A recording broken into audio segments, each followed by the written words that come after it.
produit simple, hein, de la même manière de ce qu'on avait fait. Là, j'en ai fait une dernière, donc le titre comme d'habitude, le prix, pas soldé, un descriptif.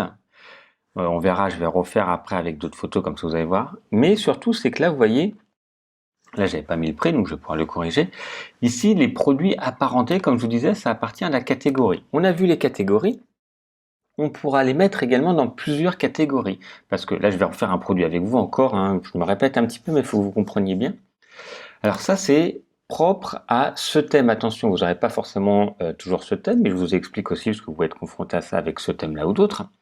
Ici, j'ai un onglet par défaut avec des produits apparentés. En fait, ça va faire apparaître tous ceux du même groupe, ok, de la même catégorie, pardon.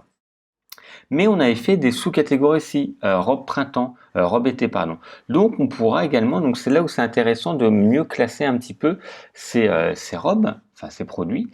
Et surtout, on a la possibilité d'insérer des produits dans plusieurs catégories. Ici, donc ça c'est la robe longue, hein, c'est pas celle-ci, je vais vous montrer, c'est celle-ci que j'avais faite. On va reprendre, on va retourner maintenant sur tous les produits. Et je vais revenir sur celle que j'ai fait. Vous voyez, j'en ai constitué quelques-unes en plus. Je vais faire modifier sur la robe rouge. C'est une robe d'été. Et donc, dans la catégorie, je vais mettre robe et robe été. Vous voyez, on peut en mettre plusieurs comme ça. Je vais enregistrer. J'espère que vous allez bien comprendre. Je clique et là, en fait, elle va apparaître dans la catégorie robe et dans la catégorie robe été. Ici, j'ai les produits apparentés qui sont propres à toutes les robes. Mais je pourrais également, si je crée de nouveau un autre produit, je vais créer un nouveau produit, robe été, robe longue été. Okay. Après, moi, j'ai pas de nom, hein. Souvent les marques ou autres, hein, vous savez, il y a des noms. Je vais mettre de nouveau du faux texte, ici, du faux texte, je remets un prix, 60 €, 19,90 €. Je vais choisir ici de définir une image, je vais téléverser. Je vais choisir hop, une robe parmi celles que l'on a. Par exemple, celle-ci.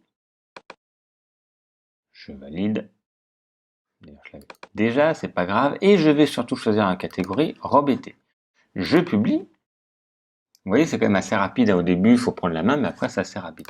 Et si je retourne juste là, là maintenant, je n'ai que l'autre robe, parce que celle-là, elle est apparentée que à la robe été. J'ai que la robe été qui a été faite. Ok, donc ça nous permet de faire des catégories comme ceci. Si maintenant, je la valide également en robe, donc là, ça va changer normalement.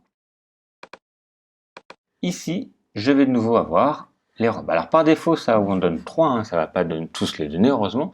Mais vous voyez, suivant comment vous allez classer, ça ne va pas forcément apparaître de la même manière. Là, si j'en mets sur, allez, pantalon où il n'y en a pas d'autres, hein, j'ai rien mis en pantalon encore, il ne va pas avoir ici de produits apparentés. Vous voyez, il n'y a rien qui apparaît en dessous. À l'inverse, si je remets robe été, j'en avais une autre dans les robes été, on a vu, je vais actualiser et je vois ici bien le produit apparenté. Donc voilà l'importance de bien faire les catégories, de bien savoir comment on va les gérer. Alors au début, vous pouvez être un peu perdu. Moi, je vous conseille de prendre un bout de papier et d'essayer de faire vos catégories, c'est de comprendre comment ça marche, comment vous allez les relier les unes par rapport aux autres. De toute façon, vous pouvez les modifier assez rapidement à la volée, donc c'est pas un problème. Voilà un peu comment gérer les catégories et les sous-catégories.